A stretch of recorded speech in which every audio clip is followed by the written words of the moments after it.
Hi guys, hi everyone to the Craig Vinyl community. This time something a bit different for you.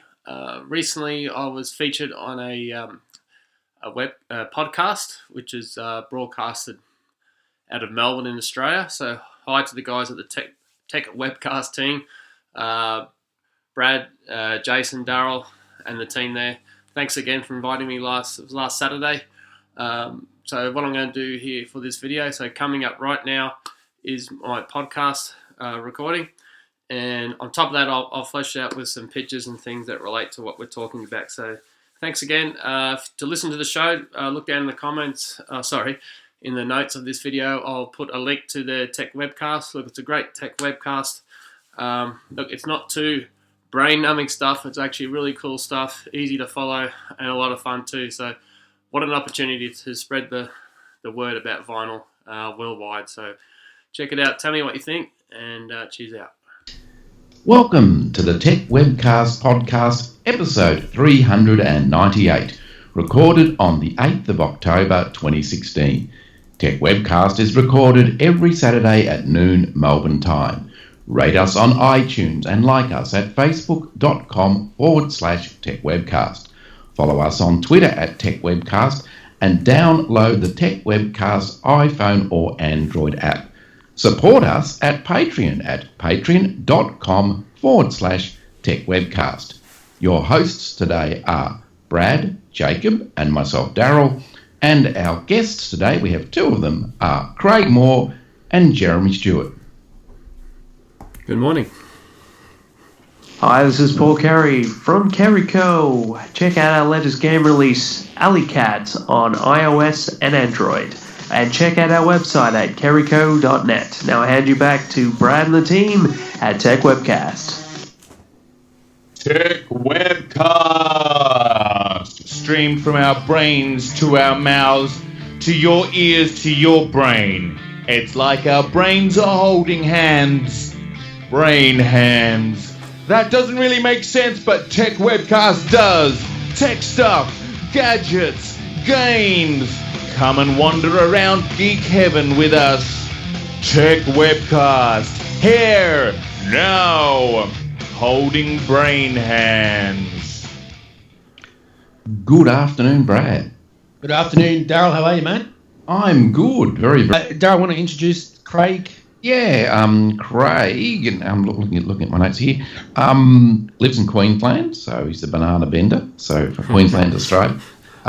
Family man, married with 2 kids, and soon to be owner of a new chocolate Labrador. That's it. So that'll be the 3rd child, I guess. So, works in the grain and food industry and travels Australia for work. Loves AFL. I hope you're married for Essendon. And A-League soccer, Melbourne Victory, I guess. Wife runs her own holistic health business, which he supports her with. So we'll have to hear about that. When he has time, he buys vinyl records and frequently listens to music. He has his own YouTube vinyl channel. He's now truly obsessed with collecting records. So welcome, Craig. Thanks very much. I'm actually an old Fitzroy supporter. I'm from Melbourne myself originally. Oh, Roy boy. Yes, and I moved to Brisbane, and they merged with the Bears, so it's all good for me. Yes, I can remember watching Essendon and Fitzroy playing in an elimination final, and the only tickets we could get, we ended up sitting right in the middle of the Fitzroy G squad. So it was a very quiet afternoon for us as far as cheering went. I love it. Love the football and A-League. Well, my team, the Brisbane Roar, had a draw with Victory. So I watched that last night, and you were it was like down to the last 30 seconds of the game, and I'm thinking, yes, Victory's got this, they've won it, and then bang. Nah, never put away Brisbane. They always bounce back. They do, particularly against Victory. They seem to sort of save that up for Victory, I think. Well, it's one particular team we don't want to lose to. So, all right, Craig. First question, mate. Earliest memories of playing records music. Yeah, well, okay, probably goes back to when I was about 11 or 12. I think I started buying some 45s. From earliest memories, I think I had Bad by Michael Jackson. I think I had a Cyndi Lauper and a Spandau Ballet 45. That's how I started. Mum and Dad had a really old portable record player that I could take outside in the backyard, plug it in the wall and play outside, listen to records. And then when I was about 13, I think I must have either queued this up beautifully. I must have been playing music too loud in the main lounge room. So eventually I was able to get their main stereo system into my own bedroom. So that was awesome. So I scored well there. Big speakers and everything. Mum and Dad didn't really have much in terms of vinyl. It was a bit of Billy Joel. I remember Dad had a record of grand speeches by US presidents and General Douglas MacArthur and things like this that recorded on vinyl, and a few AFL 45s. So they didn't have much at all. So for me, it's exploring myself, and it wasn't until I was listening to a lot of radio, MTV was out, video hits on TV, I got really hooked, so I was able to control what I was listening to. And then 60s night at 4KQ in Brisbane, 6 o'clock to 12 o'clock every Saturday, it's just all 60s music. So I discovered Johnny O'Keefe and Beach Boys, Normie Rowe, this type of stuff. I remember parties in the neighbourhood, and everyone back then in the early 80s and that sort of thing were having parties all the time. That's how none of this tech stuff, so to speak, but there's plenty of beer and music, and I'd lie in bed at night while everyone was still partying. I could hear this fantastic music, and I was listening to the bass, and it just struck a chord with me, literally. So that's sort of how I really got the bug, I suppose. Yeah, right. Let's go to a random question. How do you manage store your vinyl? What sort of cabinets, or how do you store your vinyl? Yeah, like most of us vinyl collectors, I have the Kallax IKEA storage shelving system. I've just got one the other day. My wife Vicky kindly purchased for me for my birthday, and that one's I think it's a 5x5. So basically every cube, so to speak, has about 65 LPs in it, and it takes the weight, because a lot of LPs in one stack can be quite heavy. So that particular system can hold it well. Prior to that, I had the back room was just full of records all over the floor, stacked as well as I could. But if Mum and Dad came around to stay the night, I'd have to shift it all out into another space and bring it all back again. So I store it in those shelving systems. Obviously using sleeve protectors for the records. I need to buy a lot more of those. I tend to get a lot more records coming in that, when you're buying second hand, aren't always looked after the best. So I've got a bit of cleaning up to do there for sure. Okay, Jacob, any questions? Ask a question in that list there, mate. Correct. All right. So what have you been doing for the last 20 years? Yeah, well, I guess when you get late teens, early 20s, priorities change with life. Like prior to then, I was playing a lot of guitar as well. I was in a band and that type of thing. Guitar, electric guitar, acoustic, and bass guitar were important to me. But then come along with family and children and dogs and work and that type of thing, it's pretty hard to find time to pick up the guitar. So I sort of focused on, the old CDs were in big, so I collect a lot of CDs. I sort of stopped collecting those. Definitely prefer the vinyl, but back then that's all I had. So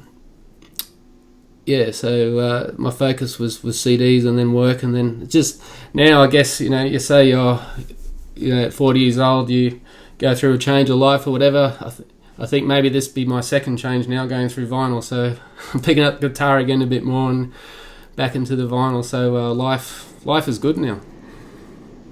Okay, gotcha. Got another one for you. Collecting vinyl, is it called vinyl or records? Some say it's vinyl, some say it's records. Yeah, something interesting I've noticed recently, particularly people in their 20s. There's quite a few, vinyl market's growing well, although people say it's mainly between sort of 45 and 60 years old, the market. There's a lot of 20-year-olds, and particularly female market, I've noticed, and whether they're following their father's footsteps and they're seeing the records around, but I think they've grown up not hearing the word record. They've just heard the word vinyl because it's been really popular in the last sort of 8 years in particular. And they just say, oh, I've got a bunch of vinyls with a plural S. So for us vinyl aficionados, it's a bit frustrating to hear that. We have to correct them. It's vinyl single. So for me, records is something that a band records a record, or a record is an album or a recording of. Whereas vinyl is it's the wax. It's what you look at, what you buy, and vinyl has emotional connection to it. There's more feel, more art to it, more warmth in the music, that type of thing. So vinyl stands out on its own, as opposed to just talking generally about records. Vinyl is special in its own way. All right. Where do you get your vinyl? And can you tell us what the last batch of vinyl you purchased? Yeah, okay. My main sources have been Gumtree. I'm pretty fortunate because, as you mentioned earlier, I do travel for my work. So if I know I'm heading to a particular area, I can search on Gumtree and sort of make some purchases a week before I head out. In most occasions, people are pretty good and you can deposit money or they'll hold them for you.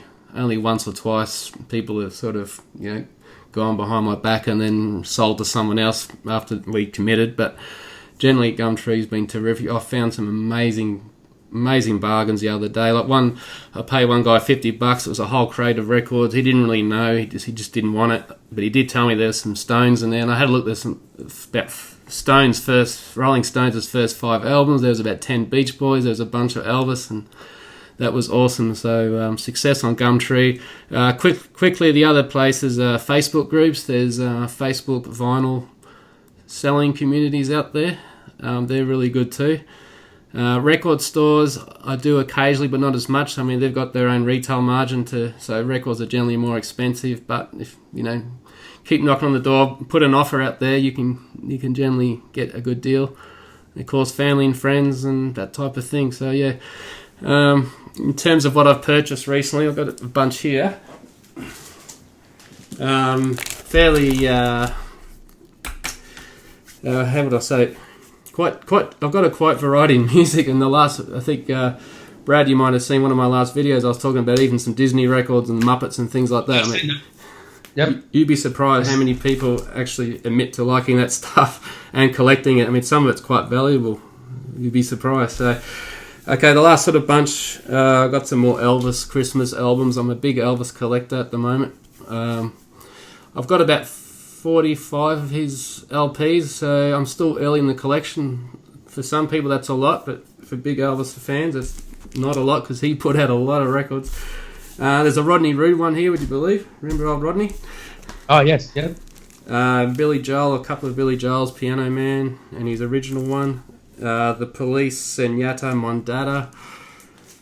Songs, what have we got on there?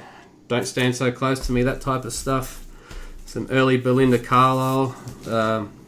John Cougar's American Fool, Hurt So Good, that type of thing. Jethro Tull, Paul McCartney's Wings. I'm big into collecting McCartney at the moment. He just put out a brand new, I think it's a 4 LP set earlier this year, which is like a Have you got any Crowded House at all? Yeah. They're one of the first LPs I bought was... I'm after... How many Crowded House do you have? I've only got the one at the moment. I'm not parting with it. Sorry. No. I wasn't going to say. I was going to ask you to sell it, but I'm after the greatest hits one, the blue cover on it. Yeah, no, not that one. That's hard to get, I think. B-52's the one that had Love Shack on. Another early Billy Joel. Elton John, I've almost got all of his, especially the 70s stuff. That's all his good stuff. La Bamba soundtrack. Awesome soundtrack. And Kiss Dynasty. I finally got Dynasty the other day, so I'm stoked with that. Good stuff. Jeremy, what's your view on all this? Are you into vinyl at all? Or? Yeah, look, I love vinyl, and a lot of Craig's music he's talking about I love as well. I was really sad when they phased out vinyl and it all went to, I guess, cassettes and CDs. So I've still got my old vinyls as well, so we might talk off air and do some swapping. Sure, I'd love to have a chat, yeah. I love chatting, there's the community we're in with vinyl, I mean, you listen to people talk about it and they say there's not one bad person in the vinyl community. That's great. Yeah, definitely. And what about you, Darryl? What's your view on all this? Have you got any questions for Craig? You want to ask some questions, mate? Yeah, because I'm old enough to remember vinyl when vinyl was vinyl and there was nothing else. So what is it with? I always ask people, what is it with vinyl that when you're listening to music that it differs from whether it be CD or streaming services, the more modern streaming services? What is it with listening to a piece of music on vinyl as opposed to listening to, if you like, to the same track but recorded, on a CD or recorded, for streaming? Yeah, look, I'm still a big user of digital music too. I use Spotify a lot for reasons. It's easy for me to listen to that at work in my headphones quietly while I'm still working. It has its place, but for me, vinyl, like when I got back into it recently, the things that I discovered the most was just what piqued my interest more was I pulled out my old records that I'd been collecting when I was 16. I hadn't looked at them for such a long time. It was just so good to look at a full size album, the artwork on the cover. You read all the notes in the sleeves, in the inner sleeves. It's there right in front of you. You can see what musicians performed on the album. There's notes from the artist, that type of thing, which you wouldn't really get listening to digital music. It's just so easy to download a song and listen to it and not think twice about it too much. But I guess my background as well in playing instruments and things, I certainly appreciate recorded music. So to have that additional information, it just adds to the experience of listening to that record, the vinyl. And then in addition to that, it's just that vinyl community. There's one guy on the YouTube channel, James Griffiths, his name is, and he did a post about, when you get some vinyl, whether it's new or second hand, do you actually smell inside the cover? Do you smell the record? I didn't know if he was joking. I sort of said something funny to him. I don't think he appreciated it. He said, no, what do you really think? So another addition to the experience. I buy a lot of second hand records and they're a bit dusty and stuff, but I enjoy cleaning them off and they're buying them from someone. They give you their story about it. Like there's one lady I bought some records. She was a French lady, and talking to her, and she gave me an old 78 record, the big old heavy 78 records, and she told me the story about that. She said, my mum used to play this a lot, but she passed away recently, and I wanted to give this to you, and she had it beautifully wrapped up and cared for and everything. So there's that history with music, with records, and the feeling and emotions that makes it all really special. 78s, you'd have to getting a needle would be hard nowadays for 78s. Yeah, I've got a few there building up. I don't know whether I'll end up playing them, but yeah. It's interesting when you do play them because they, you've got this, looks like a long playing LP, and you put it on and you put the needle on and you ramp it up to 78 and the needle just flashes across the recording, the speed of it. My parents have got an old 78er. I know Jerry Lewis, the comedian, and he's got two songs on it, one on each side of it, and I love a murder mystery, and I can't even think what's on the other side. He must have done it in the 40s or something like that. But it's just when I was a kid watching that, when they played on the old system that they had, and watching them, I was always transfixed by the needle, the speed, the way the needle would actually race across the record. Yeah, see what you're saying there, Darryl. So you're remembering a past experience with vinyl, and that's what I love hearing. Yeah, look at that. Well, I mean, that's what we had. I mean, we didn't know anything. I mean, certainly I'm not a 78 person. I'm not that old, but I mean, but they were still around. I mean, some record players, turntables did have the option of a 78, but it was hard to get. Eventually it became really hard to get a needle for it, and. But yeah, you do have those sort of thoughts. As I said to Brad and other times, my thoughts of vinyl have been when my mates and I would get together when we were all early high school years, and we'd go to someone's place and we'd take some of our records each to the person, and we'd just play them, and we'd sit around someone's room playing them, and just talking about. You know, whose was the best, or was that the best recording of XYZ band or whatever? And we'd argue about things and we talk about things. I think it was that communal spirit that made vinyl back in the day interesting. Just want to mention real quick, the other day, Jacob and I went to a record store in Abbotsford called Dutch Vinyl. Jake, do you want to mention that real quick, mate? Because I showed you on FaceTime and the shop layout was organised was really well. Do you agree? Yeah. It was very clean, but the only thing that me and Brad had a problem with is a couple of the records that he was looking for the Doors, and he got the Doobie Brothers instead. But that's all right. Hey, it's all right. It's just the way the tagging, the little tag part that he had on the top. I think the tagging. I think it was in categories and name of the band. But the way he organised how he had it later was great. So yeah, check it out if you're ever in Melbourne or anyone listening to the podcast. Check out Dutch Vinyl in Abbotsford. Cool. Brad, and I have one thing to say. What's that? No, I was just going to say, guys, I was at JB Hi-Fi yesterday, and I couldn't believe how much vinyl was actually there. My question would be to Craig, do you feel that it's back to stay, or is this just a short-term thing, or do you think it is back to stay? Because there was a heap of vinyl records at JB Hi-Fi when I was there yesterday. Yeah, I saw JB's been stocking them. Yeah, I noticed that earlier this year too. That's quite a conversational topic in the vinyl community. Has it peaked, or if it hasn't, when will it peak? Generally, the consensus seems to be that it's going to keep growing strongly, probably for a couple more years, particularly the second-hand type market. But the question is, we don't really know about retail. I mean, there's certainly a lot more record stores. As I said, I'm travelling around here to state all the time. I'm seeing the small sort of shops, and there's a local shop to me that's a cafe, but they've put a few vinyl crates in towards the back that people can look around. They're spinning records all day long, so there's still growth there. There's more retail. There's so many record stores in Melbourne. It's going off. There's so many. There's one in Carlton just opened up about 6 months ago, and the one I went to in Abbotsford that's been opened just recently. And there's a lot around Australia in Melbourne. Yeah, exactly. And as I said, with the current growth in it, and then this new generation, as I mentioned earlier, coming through, showing a lot of interest, it's going to kick around for a long time yet. Yeah, definitely. Go ahead, Jake. What were you going to say, mate? You're going to have a question? No, it's not actually a question. I was just saying an idea for the people at the record companies. They should always, by the end of the day, like before they close, they should check and see where all the records are and put them back to the normal index. Why would people move? Why would people move and put them in the wrong place?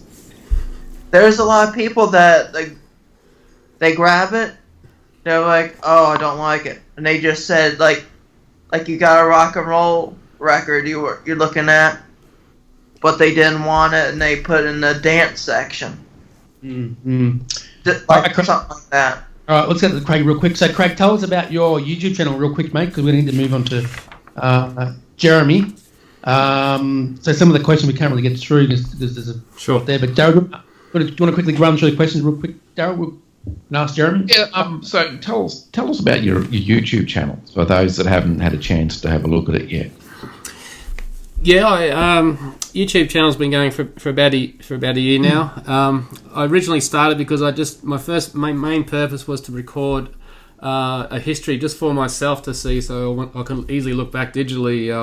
What did I pick up and when? But as soon as I put it out, I got about 10 subscribers fairly quickly in a couple of days, and people were asking me a lot of questions. So that was great. And I thought, okay, it's interesting, and I don't mind this. So I put another one in and another one out. And then I was out crate digging, which is a term to go find records and vinyl, and then I just kept doing that, and then I got the bug, and people are just wanting to hear from me, wanting to hear more, and I'm interested to show and communicate with the vinyl community. So that was the purpose and why I'm continuing to do it. So for me, I guess do I want to grow that? Yes, I wanted to grow it. Keep showing my new finds. Eventually have guests appear on. So you have two or three people on the screen at once. talking about particular topics, possibly like a radio type show where I can spin records live and have a video and have people call in, that type of thing. Just a bit of fun, really. So for me, it's like it's basically like your pet dog, your favourite pet dog. It's unconditional love all around. So Craig, do you have like a favourite? I'm going to ask a question here. Do you have a favourite album cover or a sleeve or a cover sleeve? Yeah, it's probably a few that from in my collection at the moment. I like the Van Halen 1984. That's the one with the kid on the front cover holding a cigarette with wings coming off him. Oh, yeah. Angel wings. That caused controversy. The UK actually put hype stickers over the top of the cigarette. The band requested the artist to do a particular graphic design for that, but she ignored that and showed them this particular picture, which she wanted to do herself, and the band agreed to it. So if people are familiar with that, that's pretty cool. Guns N' Roses, Appetite for Destruction. Again, awesome. a lot of memories for me there. There's a bit of controversy with that. There was like what they call a robotic sex offender involved on one of the inner sleeves. So I think America showed that on their front cover, but Australia banned it and put it into the inner cover. And, when you were a kid at school, I was drawing the crosses and the TS, like the Twisted Sister stuff, all over my folders and things like that. So, also like Johnny Cash's Folsom Prison record. I like the cover. It's just for two reasons. One, just the way it's photographed, him looking back, his sweat pouring down his face. He's got that hunch look where he holds his guitar up and he's looking back at the camera, and he's on stage in a prison there playing. And the back of that cover is awesome too. It's because he spent time himself in prison. He actually wrote a diary, and there's a lot of his diary notes on the back cover. So it's interesting to, yeah. And what about the equipment? What sort of computer do you use? And what sort of audio equipment do you use to play record and stuff like that? Yeah, I've got a Denon sound system. It's a Denon AVR X2100 with Yamaha 7.1. Nice. The two of those speakers I put outside the back, because I've got speakers already out the back as well now, all hooked up. So when I'm gardening or cooking a barbie or having a beer, I listen to outside. When I'm recording, I just use my MacBook Pro. I use just the iMovie app to record and edit the videos. I mean, I used to use other third-party software, but there's only so much time you've got in the day, so it all works pretty seamlessly for me. So that's how I do it. Good stuff, man. What about what sort of turntable do you have? Turntable? That's on the wish list for this Christmas. I honestly don't have one at this point in time, so I'm looking at that at the moment. I want to invest in something reasonably good. I don't want to damage my good records with a cheap turntable. No. I recommend Audio Technica, the best one out there at the moment. Audio Technica. I think it's LP120. I think or something like that. Yeah, that's something I'm looking at. There's a lot of, every system there's bad reviews, but there's plenty of good with that one. So just looking for a good deal, maybe around Christmas. I know JB stock it, so I'm waiting for them to knock down the price. Yeah, definitely. Okay, so Craig, where can they get hold of you if they want to ask you any more questions, mate? Yeah, I assume you've got my details in the show notes. Yes. People can look at. So I guess there'll be a link there to my YouTube page. That's probably the best. My Instagram, it's Craig Vinyl, if you want to search me there. I'm on Facebook. If you're friendly and nice enough to me, I'll friend you. And contact me on email as well, which, do you want to put that in the show notes, or I can give it now? Oh, it's up to you. I think they can probably message you on YouTube, I think. Yeah. If you want to ask any more. Sure, they can just comment there. That'll be great. Definitely. Thanks, Craig. Appreciate your time, mate. Enjoy your vinyl. Can't wait. I'm recording this afternoon, so I can't wait. Also, make sure to do a shout out to us on the video. I sure will, and I'll put a link in. Thanks, guys.